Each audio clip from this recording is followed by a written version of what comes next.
छात्रों और मित्रों और विद्यार्थियों, आज हम आपको बहुत ही महत्वपूर्ण मॉलिक्यूलर स्ट्रक्चर के बारे में बताने जा रहे हैं जो आपको आसानी से कहीं नहीं मिलेंगे। और आप उनको देखिए, focus point of molecular structure, they are 7 in number. तो सबसे पहले तो इनके नाम ज़रा देखिए, कितने अच्छे अच्छे नाम हैं।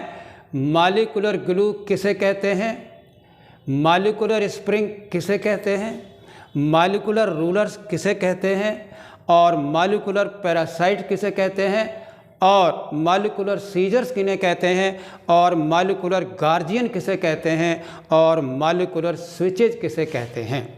इनके डिटेल स्ट्रक्चर तो काफ़ी लंबे हैं, तो वो फिर कभी मैं आपको बताऊंगा डिटेल में। फिलहाल आप देखिए कि किसे क्या कहते हैं। ठीक है, पहला देखिए मॉलिक्यूलर ग्लू। जब आप डीएनए का रेप्लिकेशन करते हो तो लीडिंग स्ट्रैंड होती है, लैगिंग स्ट्रैंड होती है, तो उसमें डीएनए के फ्रेगमेंट बनते हैं टुकड़े टुकड़े करके। तो डीएनए के टुकड़े को जोड़ने के लिए जो एंजाइम लगता है उसे हम डीएनए लाइगेज को जो है क्या कहते हैं, मॉलिक्यूलर ग्लू, जो कि जोड़ने का काम करते हैं, अर्थात फॉस्फोडाइस्टर बॉन्ड बनाने का काम करती है। एक तरह का गोंद है, मॉलिक्यूलर गोंद है, जिसे आप डीएनए लाइगेज कहते हैं। ओके, अब हम आपके सामने ला रहे हैं दूसरा वाला, मॉलिक्यूलर स्प्रिंग किसे कहते हैं। दुनिया की, पूरे बायोलॉजिकल वर्ल्ड की सबसे बड़ी प्रोटीन अगर कोई है तो वो है आपका लार्जेस्ट प्रोटीन है, हाईएस्ट मॉलिक्यूलर वेट ऑफ किसी प्रोटीन का है वो आपका टाइटिन का है। आप जरा गौर देखिए, अगर किसी मसल को आपने स्ट्रक्चर देखा है तो उसके जो सार्कोमियर होता है, जो उसकी फंक्शनल यूनिट होती है स्ट्रक्चर में, उसमें जेड लाइन पर जो है आपके 2 तरह की प्रोटीन होती हैं। तो मैं इस समय आपसे बात कर रहा हूँ टाइटिन की। टाइटिन की जेड लाइन से स्प्रिंग की तरह से लगी होती है, जो मायोसिन के फिलामेंट को जो है स्टेबल और फ्लेक्सिबिलिटी को बना करके रखती है, जोड़ कर। तो ये बहुत ही इंपॉर्टेंट प्रोटीन है किसके, हमारे पूरे लिविंग वर्ल्ड की, जो कि आपकी सार्कोमियर के जेड लाइन में पाई जाती है और स्प्रिंग की तरह काम करती है, जो कि उसको होल्ड करती है। 2 देखिए जुड़ी है, ये आपकी टाइटिन है। ठीक है, तो मॉलिक्यूलर स्प्रिंग किसे कहते हैं, टाइटिन को कहते हैं। ठीक, शायद आपको याद होगा नाम, टाइटैनिक जहाज था बहुत बड़ा, तो शायद उसी के नाम से इसको टाइटन डाला गया है, स्प्रिंग की तरह होती है। तीसरा सवाल देखिए, मॉलिक्यूलर रूलर किसे कहते हैं। आप यहाँ देख रहे होंगे ये थिक फिलामेंट है और ये थिन फिलामेंट। थिन फिलामेंट के ऊपर ये देख रहे हैं आप, हरे रंग का जो है, ये जो है छोटी सी प्रोटीन होती है जो पूरी लंबाई में लगी होती है। ये भी एक्टिन की मॉलिक्यूल को जो है स्टेबल फ्लेक्सिबिलिटी रखती है, स्ट्रक्चरल ऑर्गेनाइजेशन इसका अरेंजमेंट करती है।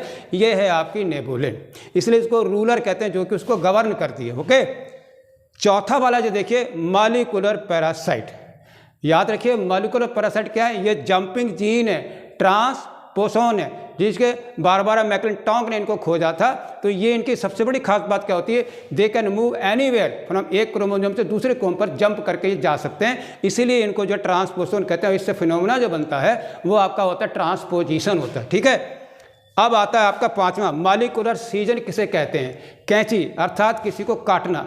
आपको पता है बायोटेक्नोलॉजी के सबसे इंपॉर्टेंट जो एंजाइम हैं वो आपके एंडोन्यूक्लियस हैं। क्यों, वो आप किसी के डीएनए के फ्रेगमेंट को आपको काटते हैं, बीच में से काटते हैं, किनारे पे काटेंगे एक्सोन्यूक्लियस, अंत में काटेंगे एंडोन्यूक्लियस। तो ये बायोलॉजिकल सीजर होती हैं जो कि डीएनए के फ्रेगमेंट को काटने का काम करती हैं। ठीक है, अब आता है मॉलिक्यूलर गार्जियन। आपने देखा होगा कि कैंसर के सेल जो होते हैं क्या है, अनकंट्रोल सेलुलर ग्रोथ होती है, तो उस सेल की ग्रोथ को रोकने के लिए जो है आपके पास p53 जीन्स के द्वारा p53 प्रोटीन बनाई जाती है, जो एंटी कैंसरस सेल होती है उसको रोक देती है, उसका गार्जियन का काम करती है। अर्थात हमारे जीनोम की स्टेबिलिटी के लिए मोस्ट इंपॉर्टेंट कोई प्रोटीन है तो वो आपकी p53 प्रोटीन है।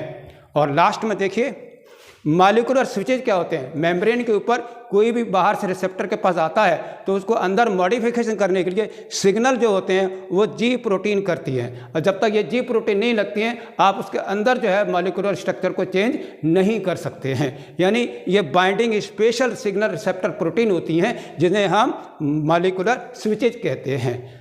आशा है कि आपको ये अच्छा लगा होगा। इस तरह से बहुत सारी बायोलॉजी की खोजें आपको समय समय पर हम बताते रहेंगे। बहुत बहुत धन्यवाद, थैंक यू वेरी मच।